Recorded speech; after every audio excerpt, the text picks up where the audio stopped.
दोस्तों, आज संसद में संविधान पर चर्चा हो रही है।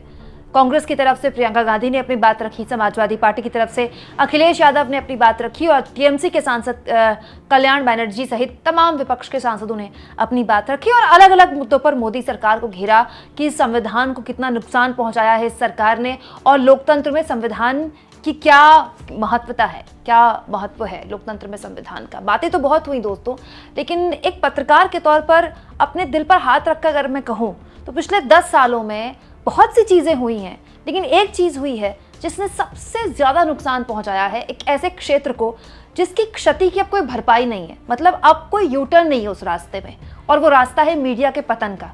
दोस्तों, देखते देखते वो मीडिया जिससे कहा गया था कि थोड़ा झुक जाइए, वो कदमों में रेंगने लगी। कदमों में क्या रेंगने लगी? पाताल में जाकर गिर गई। गिरने की कोई सीमा नहीं है जो हर दिन देश की मीडिया पार करती है। दोस्तों, पहले तो इसे गोदी मीडिया कहा जाता था, लेकिन अब तो वो भी बहुत बड़ा नाम है। भाई, गोद में अगर किसी को बिठाया जाए तो बड़े सम्मान की बात है। अब तो उतना सम्मान भी नहीं है इस मीडिया का। दोस्तों, इसीलिए आज प्रियंका गांधी ने जब मजबूती से संसद के अंदर अपनी बात रखी तो मीडिया को भी कैसे आड़े हाथों लिया, जरा सुनिए। जहां खुला विवाद होता था, अभिव्यक्ति का सुरक्षा कवच होता था, इन्होंने भय का माहौल पैदा किया है। सत्ता पक्ष के मेरे साथी अक्सर 75 सालों की बात करते हैं, लेकिन इन 75 सालों में ये उम्मीद, आशा, ये अभिव्यक्ति की ज्योति कभी थमी नहीं, कभी बुझी नहीं। इस देश की जनता ने खुलकर आलोचना की, निडर होकर धरने किए, प्रदर्शन किए। जब जब जनता नाराज हुई तब तब सत्ता को ललकारा, उसे चेतावनी दी, बड़े से बड़े नेताओं को कटघरे में खड़ा किया, उनसे जवाब मांगा, न्याय मांगा। इस देश के छोटे छोटे से नुक्कड़ की दुकानों में, चाय की दुकानों में, इस देश के घरों में, गलियों में, मोहल्लों में, अखबारों में, प्रकाशन घरों में, न्यायपालिकाओं में चर्चा कभी बंद नहीं हुई। लेकिन आज ये माहौल नहीं है। आज जनता को सच बोलने से डराया जाता है, धमकाया जाता है।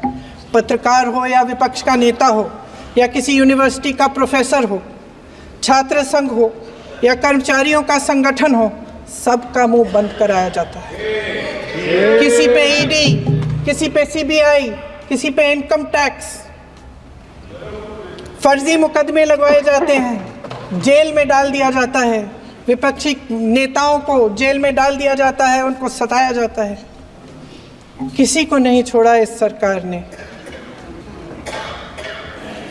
देशद्रोही कह के उत्तर प्रदेश में मुझे याद है कुछ अध्यापिकाएं प्रदर्शन कर रही थी, उन पर मुकदमा डाल दिया देशद्रोही का, उन्हें देशद्रोही कह दिया। इन्होंने देश का पूरा माहौल भय से भर दिया है। इनकी मीडिया की मशीन झूठ फैलाती है, तरह तरह के आरोप लगाती है, और शायद वह भी भय में ही है। महोदय, मैं इस सदन को याद दिलाना चाहती हूँ कि ऐसा डर का माहौल देश में अंग्रेजों के राज में था।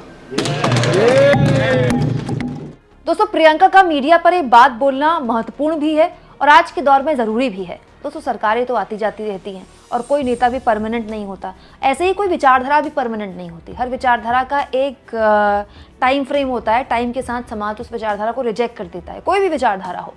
लेकिन जो पतन मीडिया का हुआ है, एक पत्रकार के तौर पर अगर मैं कहूँ तो इसका कोई यू टर्न नहीं है। अगर किसी को ये लगता है कि गोद में बैठ चुकी या चरणों में गिर चुकी मीडिया कभी एक बार फिर से उठ खड़ी हो जाएगी, उसकी रीढ़ अचानक से निकल आएगी अगर कोई दूसरी सरकार आए, तो ऐसा नहीं होने वाला। इस सरकार ने जो रास्ता दिखाया है, अब हर सरकार उसी रास्ते को अख्तियार करेगी।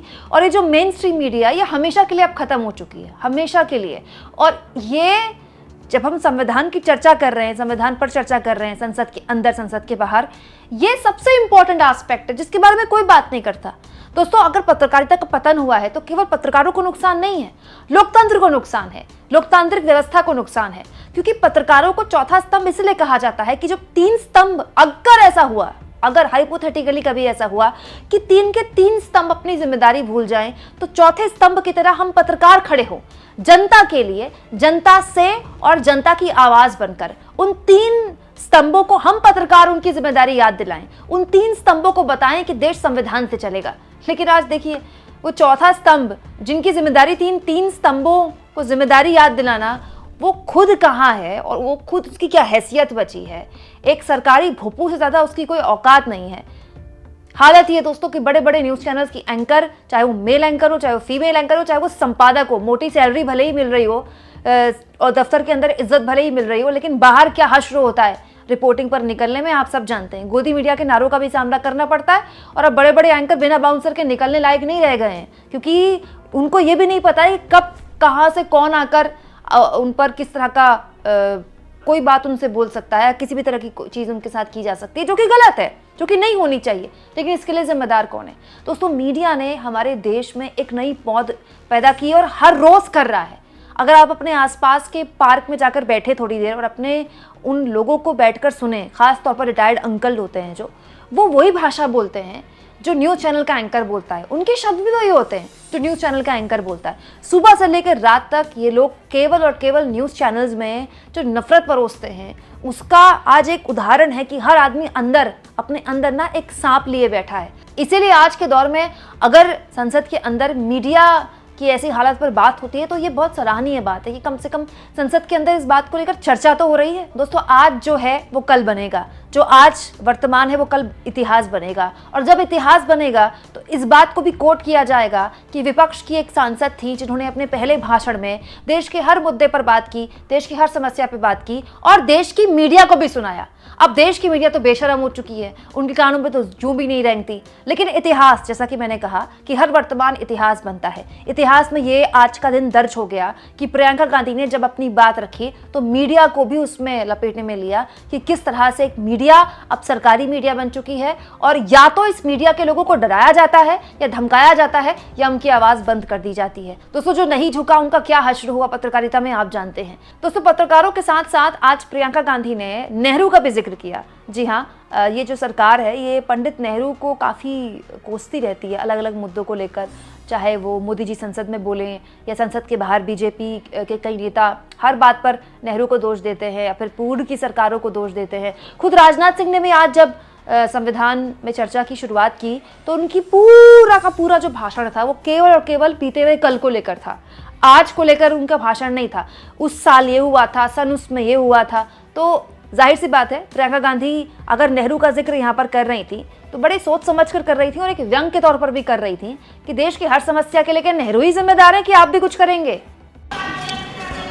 आज संसद में बैठे हुए सत्ता पक्ष के मेरे साथी ज़्यादा से ज़्यादा अतीत की बातें करते हैं। 1921 में क्या हुआ, कब हुआ, नेहरू जी ने क्या किया। अरे वर्तमान की बात करिए, देश को बताइए आप क्या कर रहे हैं, आपकी जिम्मेदारी क्या है। कि सारी जिम्मेदारी जवाहरलाल नेहरू की है।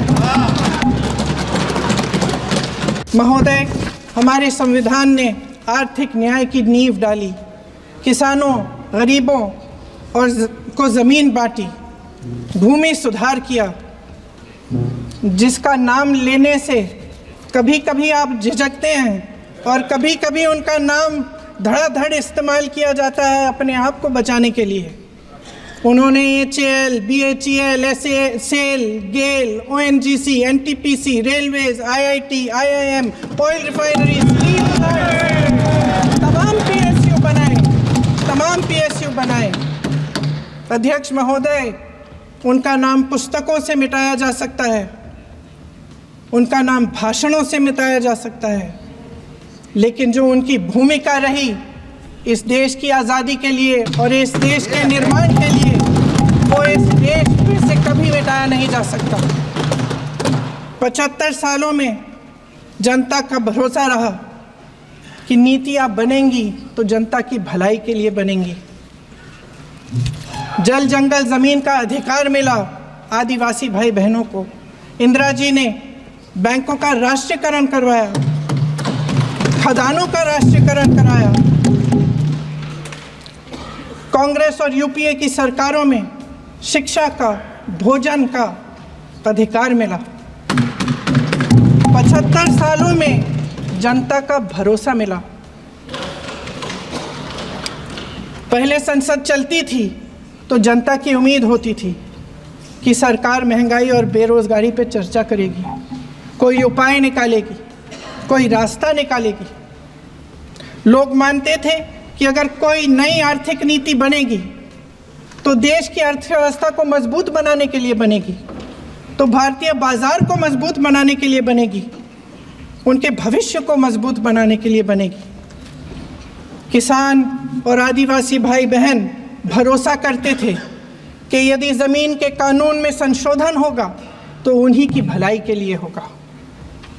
आप नारी शक्ति की बात करते हैं।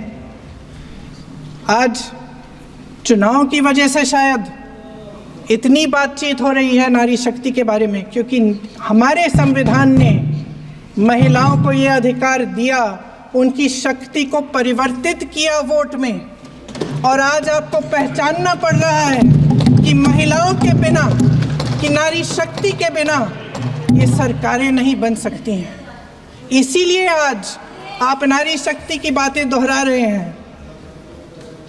जो आप नारी शक्ति का अधिनियम लाए हैं उसको लागू क्यों नहीं करते?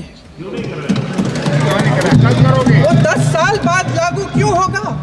क्या आज की नारी 10 साल इंतजार करेगी उसके लागू करने के लिए? क्या बात है।